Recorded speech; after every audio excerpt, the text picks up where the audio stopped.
일을 행할 능력을 갖추게 하려 함이라. 아멘.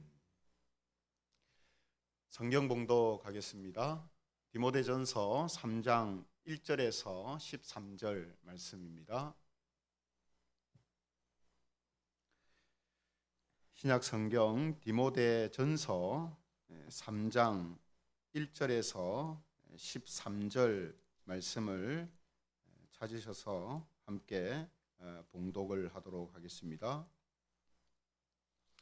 디모데전서 3장 1절에서 13절 말씀입니다. 1절부터 제가 봉독하겠습니다. mit보다 이 말이여 곧 사람이 감독의 직분을 얻으려 함은 선한 일을 사모하는 것이라 함이로다.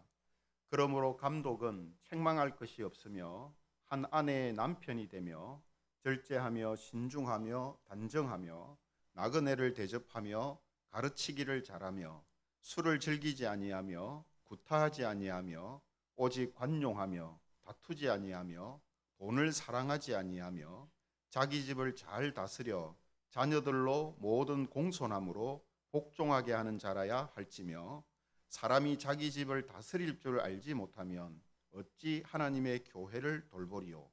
새로 입교한 자도 말지니 교만하여져서 마귀를 정죄하는 그 정죄에 빠질까 하며 또한 외인에게서도 선한 증거를 얻은 자라야 할지니 비방과 마귀의 올무에 빠질까 염려하라.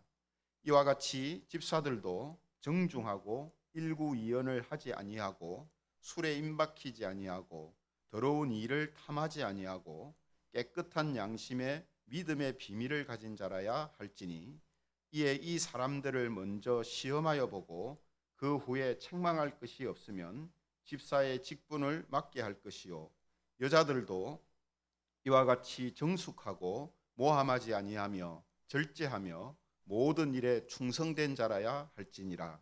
집사들은 한 아내의 남편이 되어 자녀와 자기 집을 잘 다스리는 자일지니 같이 읽겠습니다.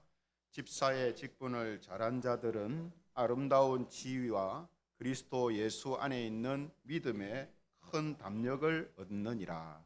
아멘. 예, 반갑습니다. 오늘 이 시간에는 직분을 잘 행한 사람 이런 제목을 가지고 하나님 말씀을 함께 나누겠습니다. 예, 오늘 우리가 이 직분에 대해서 함께 나누게 될 건데요.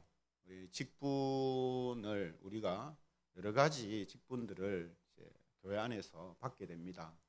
교회에서 정해 있는 직분, 목회자를 비롯해서 또 장로, 권사, 안수집사, 권사, 또 서리집사 이런 이제 직분들을 우리가 쭉 받게 되죠. 그것만이 아니라 또 교회 안에 각 부서에 부서장들이 임명되기도 합니다. 전도부장이라든지 봉사부장, 구제부장 이런 부서들이 이제 있게 되죠. 또 교사들도 있고요.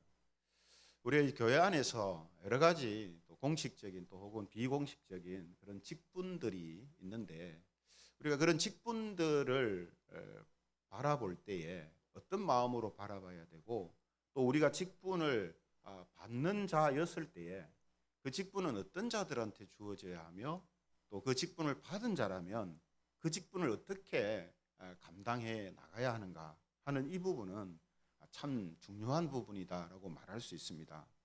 특히 직분자로 세워질 때, 그 중에 이 교회 안에서 중직자로 세워질 때 아무나 아무 기준 없이 직분자를 세우는 것이 아니거든요.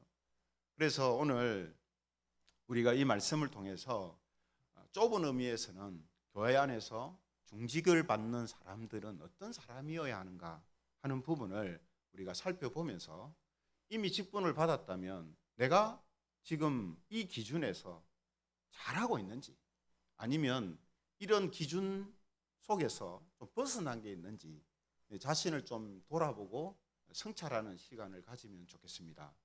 또 우리 아직 직분을 받지 못했거나 또 중직자가 아닌 분들도 결국은 이것이 우리가 바라봐야 할 하나의 신앙의 목표라고 할 수 있거든요. 우리가 저런 꼭 직분을 받는다 안 받는다를 떠나서 저런 사람들로, 저런 신앙인으로 우리가 세워져야 하고 살아야 한다 하는 그런 하나의 기준이 됩니다. 그죠? 그런 의미로서 또 오늘 이 말씀을 모든 성도들이 내게 적용되는 그런 말씀으로 함께 생각하면 좋겠습니다. 오늘 우리가 보고 있는 이 디모데 전서는요, 이 사도 바울이 디모데라는 목회자에게 쓴 글이라고 해서 목회 서신이다 이렇게 분류를 하고 있습니다. 그래서 바울은 특별히 이 디모데 3장에서요, 직분자들을 세울 때에 어떤 기준으로 어떤 자격 조건을 가지고 세워야 하는가 하는 것을 자세하게 가르쳐 주고 있습니다. 먼저 3장 1절에서 7절까지는요, 당시에 감독이라고 표현하고 있는 이 목회자를 세울 때 어떤 자격을 갖춘 사람을 세워야 하는가 하는 것을 가르쳐 주고 있습니다. 감독, 목회자의 자격 조건. 이게 무엇이냐? 오늘 이 본문에서는요, 15가지를 지금 감독에게 적용되는, 목회자에게 적용되는 자격 조건으로 말하고 있거든요. 그래서 6가지는 이런 사람은 안 된다, 이런 모습을 가진 사람은 안 된다라는 측면에서 6가지를 다루고, 나머지 9가지는 이런 사람이어야 한다라는 측면에서 자격 조건을 다루고 있습니다. 그런데 중요한 것은 뭐냐면요, 이 조건들 모두가 어떤 학식이라든지 재능이라든지 재정적인 능력이라든지 이런 것에 기준 조건이 있는 게 아니라는 거죠. 이런 어떤 기능적이잖아요. 그죠? 똑똑한가 안 똑똑한가? 저 사람 돈이 많나 돈이 안 많나? 저 사람이 교회에 뭔가를 더 헌신할 수 있나 없나? 또 아니면 무슨 재주나 어떤 재능이 있나? 이건 다 어디에 맞춘 겁니까? 기능적인 거에 맞춘 거거든요. 특히 목회자 같은 경우에 저 사람이 뭘 잘하냐, 이런 걸 잘하냐, 저런 걸 잘하냐, 기능적인 부분들을 보기가 쉽다는 말이죠. 그죠? 그러나 오늘 여기에서 말하는 15가지의 이 내용들은 다 어디에 초점을 맞추고 있냐면 신앙에서 나오는 인격에 초점을 맞추고 있습니다. 신앙에서 나오는 인격에 초점을 맞추고 있습니다.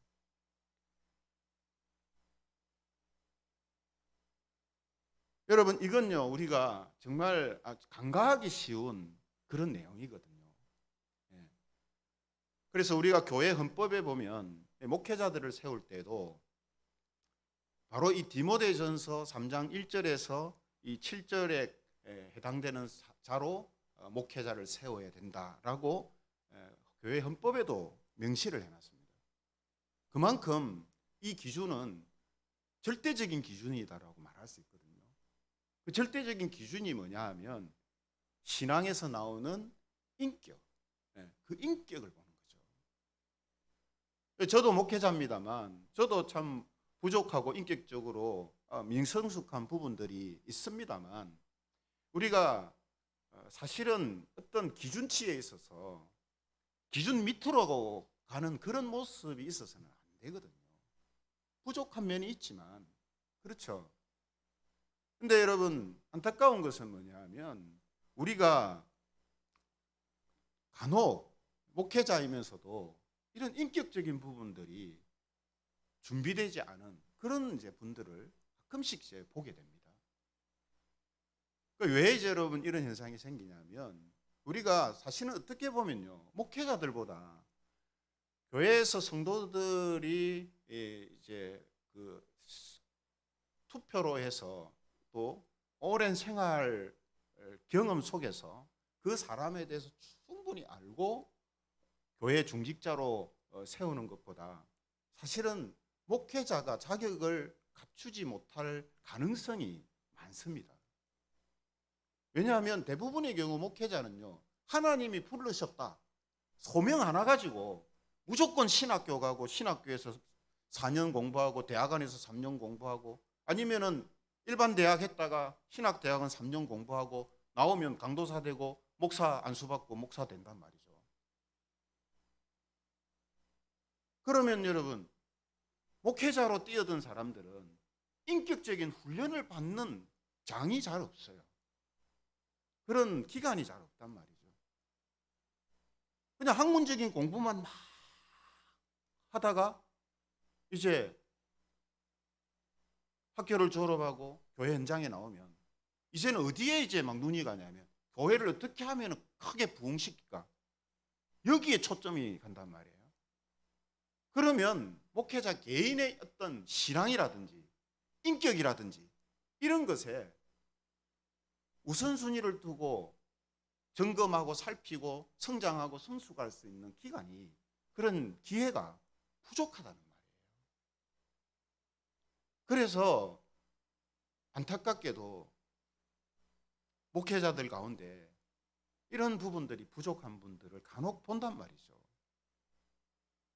여러분, 인격이라는 게 어떻습니까? 특히 신앙에서 나오는 인격이라는 것은 이거는 뭐 단방에 이렇게 나올 수 있는 성격의 것이 아니거든요.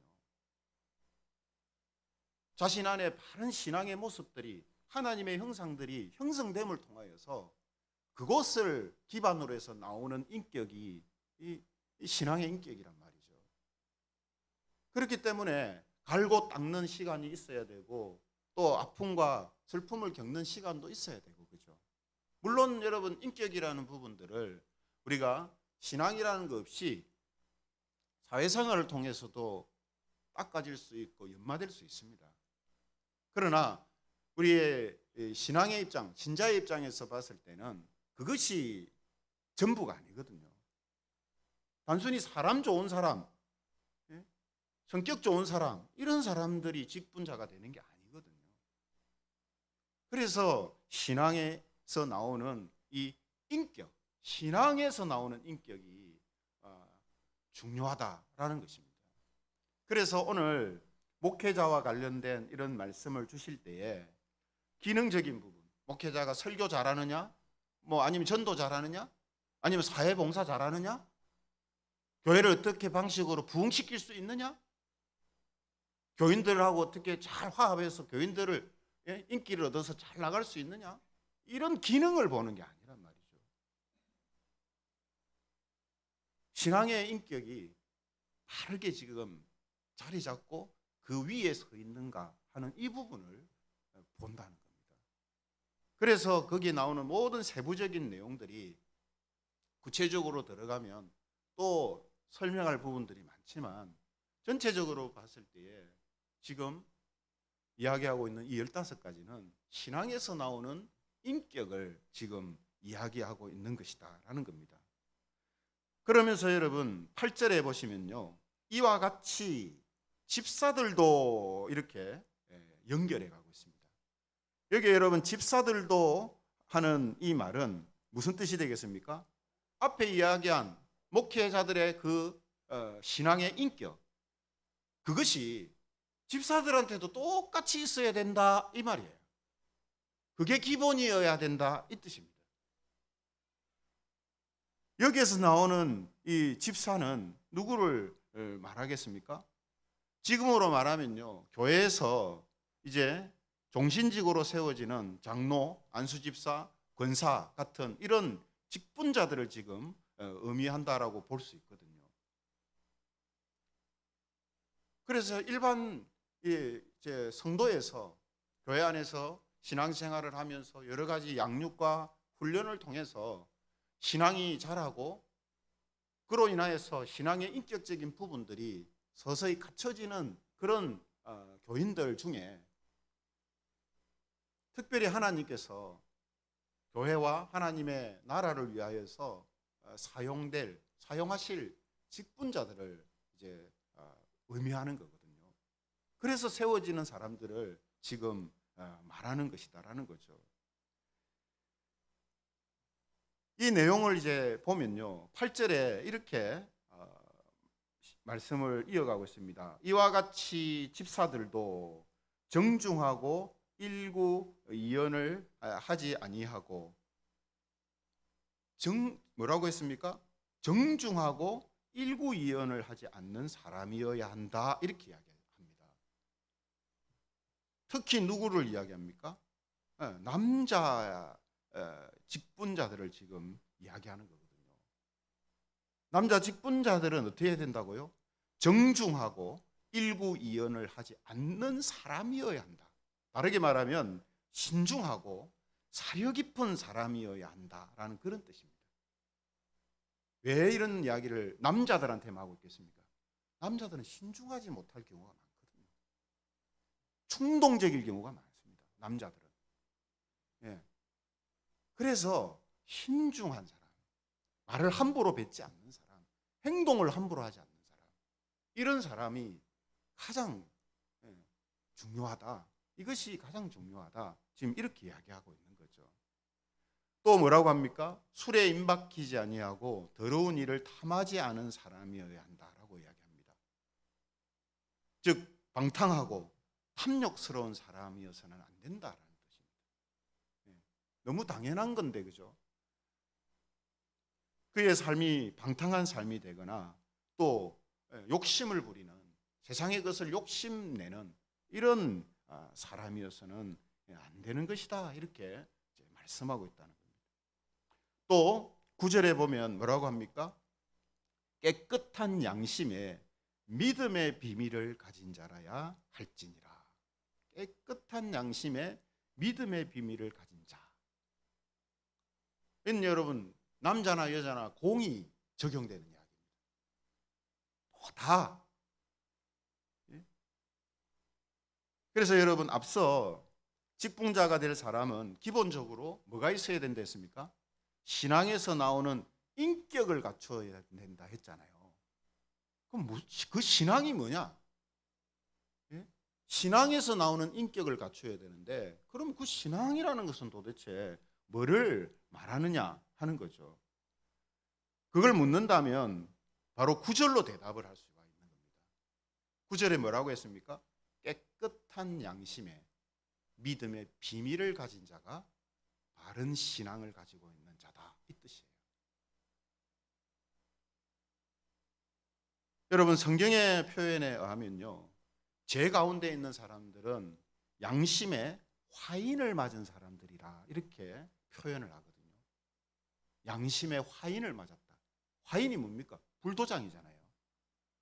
왜 이런 표현을 쓰냐면요, 예전에 이 노예들의 몸에는 주인을 상징하는 표식을 불에 달구어 가지고 이 몸에 도장을 찍는 그런 이제 풍습이 있었거든요.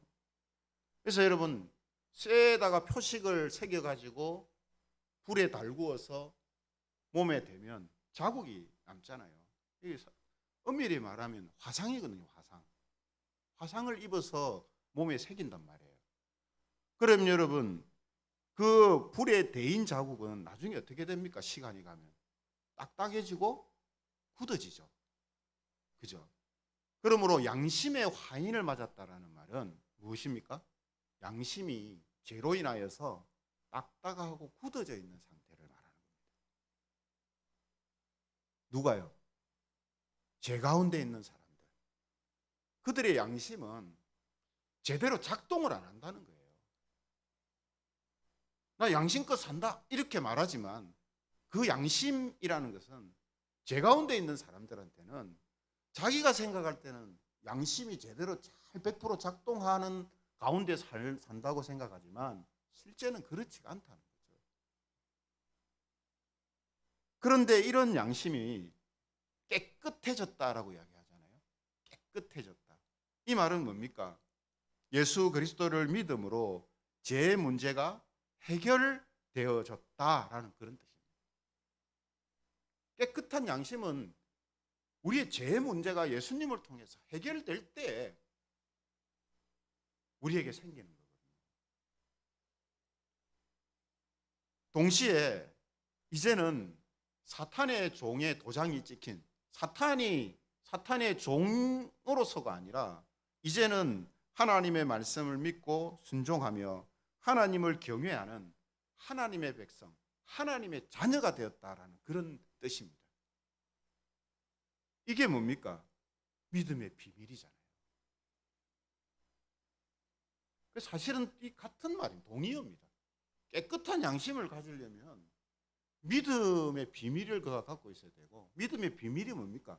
예수 그리스도 그분을 통하여서만 우리의 죄가 해결되어지고 용서되어져서 우리의 양심이 되살아나서 제대로 작동하는 사람이 된다. 네, 그 말이잖아요. 그러니까 사실은 같은 말입니다. 그러므로 직분자는 가장 기본적으로 신앙이 있어야 되는데, 그 신앙이 뭐냐라고 했을 때 바로 이거라는 거죠. 깨끗한 양심에 믿음의 비밀을 가지고 있는 사람. 그게 뭐라고 했습니까? 예수 그리스도를 믿음으로 내 죄 문제가 해결되어지고, 그로 인해 내 딱딱하고 굳어있고 고장난 양심이 제대로 작동하는 사람이 되었다라는 바로 그런 의미예요. 바로 그런 사람들이 교회 직분자, 중직자들이 되어야 된다는 거죠.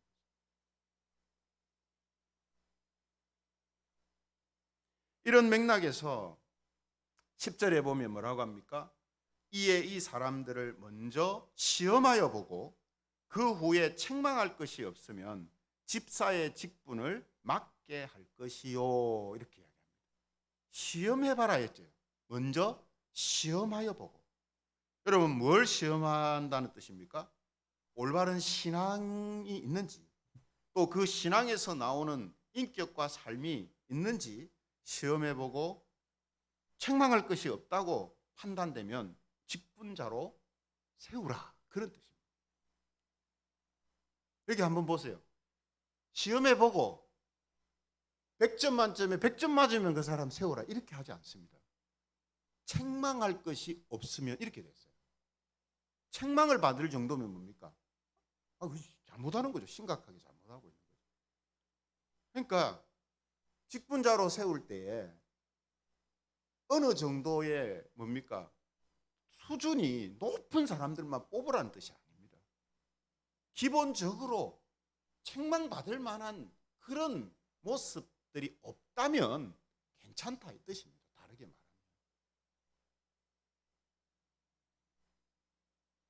그래서 여러분, 먼저 목회자와 또 당회가 직분자로 세워질 사람들이 올바른 사람, 올바른 신앙과 인격을 갖추고 있는지, 그것을 이제 시험하는 거, 해보는 거죠. 분별하는 거죠. 그래서 여러분, 교회 안에서 사실은 행해지는 양육과 훈련들이 있잖아요.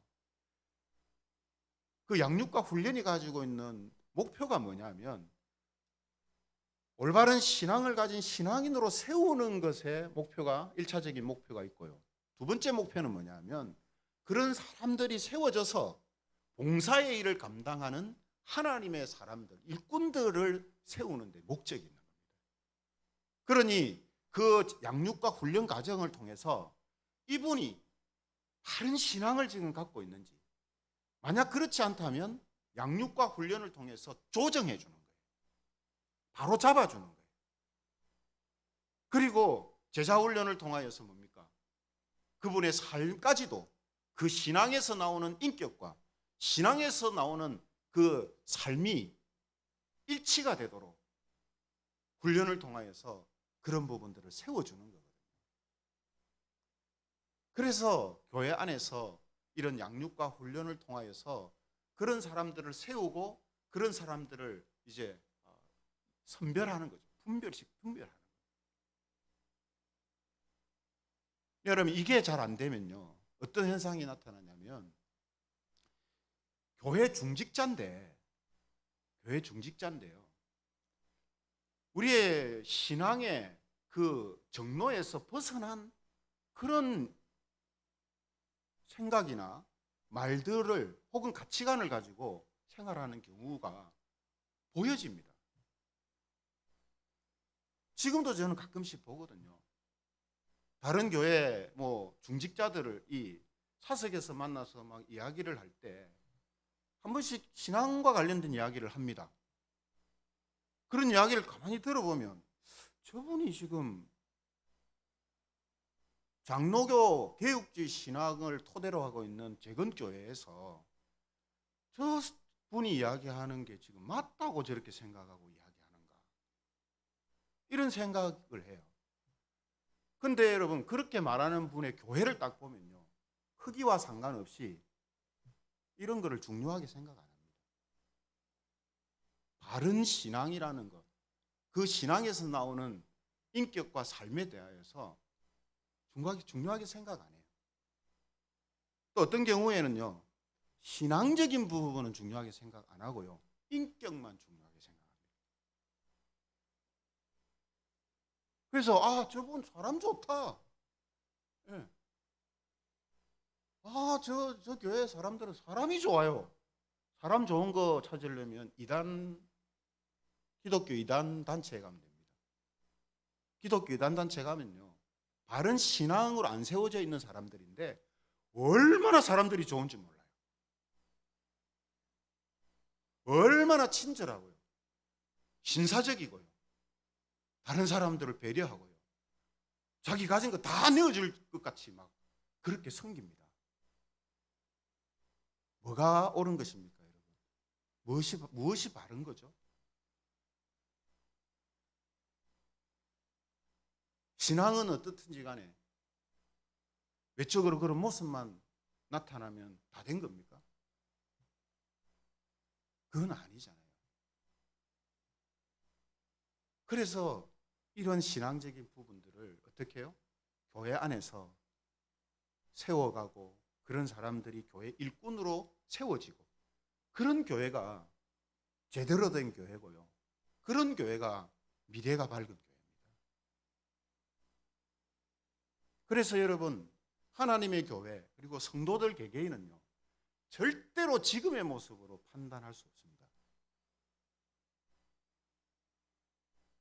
물론 지금의 모습으로 나타나는 것도 있는데 그게 다가 아니란 말이에요. 그게 전부가 아닙니다. 우리 교회도 마찬가지입니다.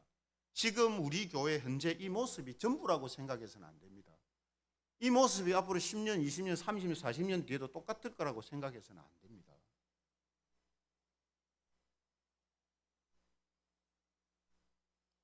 우리가 어떤 신앙을 가지고 지금 이 시대를 살아가고 있는가, 그것이 앞으로 20년, 30년 뒤에 우리 교회의 미래상입니다.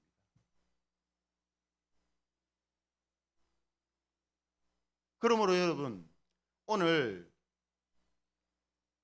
교회에서 바로 이런 부분들을 계속해서 세워가고, 그런 분들을 일꾼으로 세우는 이런 일을 제대로 해야 돼요.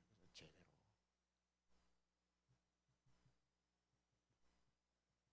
그리고 뭡니까? 그러한 과정을 거치고 나서 공동회를 통해서 직분자로 세울 건가 말 건가를 결정합니다. 왜 공동회입니까? 그냥 뭐 민주적인 투표를 한다는 그런 개념보다는 성도들이 다양한 시각과 다양한 측면에서 그 후보자를 보면서, 저 사람은 우리 교회 직분을 맡아서 하나님 나라와 또 교회를 위해서 필요한 사람이다 하는 판단을 공동이 많이 거기에 공감하는가 안 하는가를 확인하는 작업이 바로 공동회예요. 이게 다 뭡니까?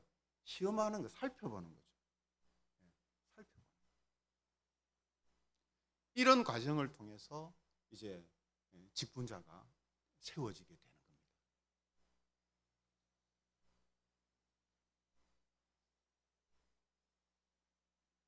그리고 11절, 13절에 보면 첨언에서 이제 여자 직분자들에게 해당되는 부분을 잠깐 이제 언급하죠.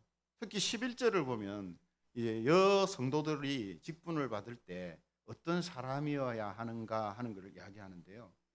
여자들도 이와 같이 정숙하고 모함하지 아니하며 절제하며 모든 일에 충성된 자라야 할지니라. 성경이 여러분 참 기가 막힙니다. 어떻게 이렇게 남자와 여자의 특징을 다 정확하게 캐치해서 단점들, 약점들이 나올 수 있는 부분들을 딱 정확하게 지적하거든요. 여자 직분자들이 될 사람들한테는 뭐라고 합니까? 정숙하고 모함하지 아니하며. 반대로 말하면 여자분들은 본능적으로 모함 잘한다. 아닌 말, 작은 말을 크게 만드는 이런 말로 인하여서 실수하고 잘못하는 경우가 많다는 말이에요. 남자는 어떻게 해요? 행동으로 실수하고 잘못하는 경우가 많고, 여자들은 말로써 실수하고 잘못하는 경우가 많다는 거예요. 그래서 그런 부분에 있어서 조심하고 그런 부분들을 잘 절제할 수 있는 바로 그런 여성도들이 직분자로 세워져야 한다라고 지금 성경이 이야기하고 있는 것입니다. 그리고 12절, 13절 다 12절에는 뭐라고 했습니까? 한 아내의 남편이 되어 자녀와 자기 집을 잘 다스리는 자.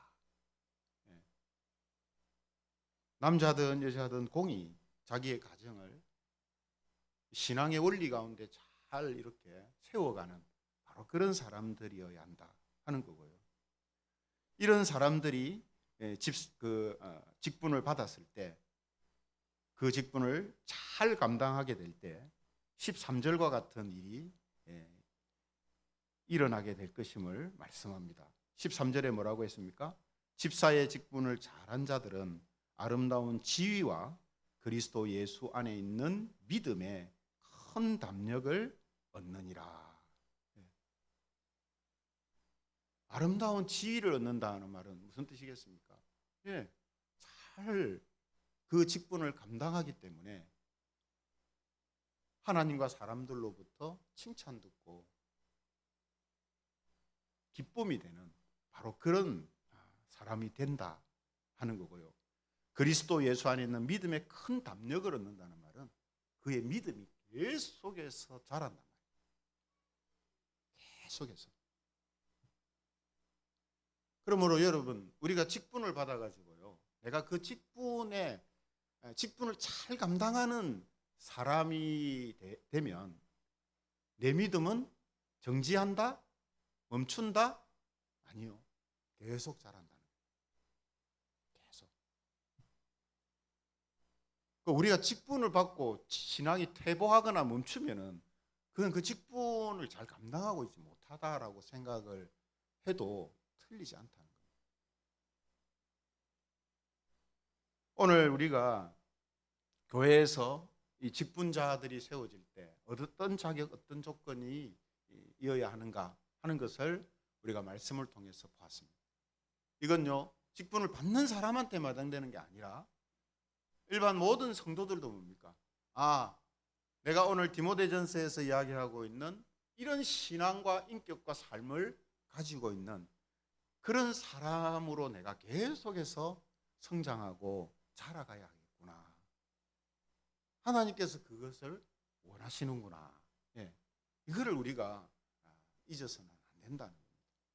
그래서 직분을 잘 행한 사람은 오늘 여기에서 나오는 이런 자격과 이런 조건들을 갖추고 계속해서 그 믿음이 자라가는 사람, 그 사람이 바로 직분을 잘 행한 사람이다라고 말할 수 있는 것이죠. 지난주에 자은교회에서 장로 장립식이 있었는데요. 그때 제가 교인들 권면을 했습니다. 교인들을 권면할 때 했었던 말 중에 어떤 말이 있냐면, 우리가 직분자가 잘못될 때, 또 잘못된 신앙을 가질 때 어떤 경우에 잘못되냐면,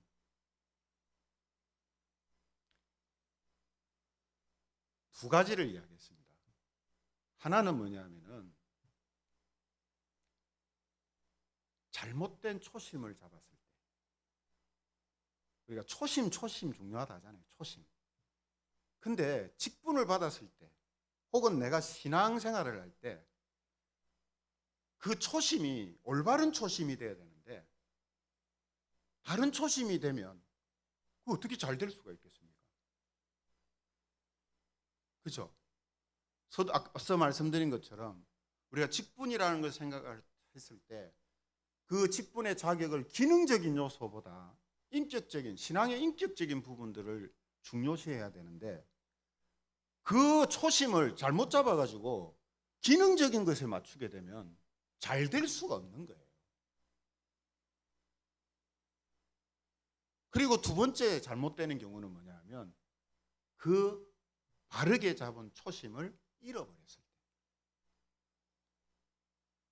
이런 직분을 받는 사람한테 이런 모습이 있어야 됩니다. 예, 시작은 잘했어요. 초심은 잘 잡았어요. 근데 잘못되는 건 왜 잘못됐냐면 그 초심을 잃어버렸기 때문에. 그러므로 우리는 현재 교회 중직자들을 위하여서 기도할 때도 뭘 기도해야 됩니까? 저분들이 신앙의 바른 그런 자리, 바른 초심에서 시작하고 직분을 받았으니까 그 초심을 잃어버리지 않도록, 그 초심이 계속 유지되고 성장할 수 있도록 그렇게 교인들이 기도해야 하는 것이죠. 그리고 교인들은 뭡니까? 나도 올바른 초심, 올바른 신앙의 자리를 잘 잡을 수 있도록 기도해야 되고, 또 그렇게 세워지는 것들을 우리가 무너지지 않도록, 이탈되지 않도록 그것을 잘 세워가는 것이 필요하기 때문에 그것을 위해서 기도하고 또 힘써야 한다. 이것을 제가 교인들한테 이야기를 했습니다. 그래서 여러분, 오늘 우리가 직분에 대한 말씀을 함께 나누면서 직분을 가지고 있는 분이든 또 직분을 가지고 있지 않는 분이든 공히 이 말씀이 다 우리에게 무엇을 바라보고 무엇을 목표로 해서 우리 신앙과 삶을 이끌어가야 하는가 하는 것을 잘 보여주고 있습니다. 그래서 오늘 우리 교회에 정말로 성도들이 하나님께서 주시는 이런 신앙과 인격과 삶이 바르게 세워지고, 또 그런 분들이 또 교회 직분자들로 세워지고, 또 그런 직분자들을 보면서 또 존경의 마음, 존중의 마음을 품고 그분들을 이어서 또 다른 직분자들이 세워지고 또 일꾼들이 세워지는 이런 영적인 선순환이 계속되어져서 우리 교회가 정말로 하나님께서 기뻐하시는 교회, 또 지금보다 미래가 더 기대되고 하나님께서 기쁘게 역사하시는 그런 김해 재건교회가 되기를 주님의 이름으로 축원합니다. 우리 같이 이 찬양 함께 부르겠습니다. 찬송가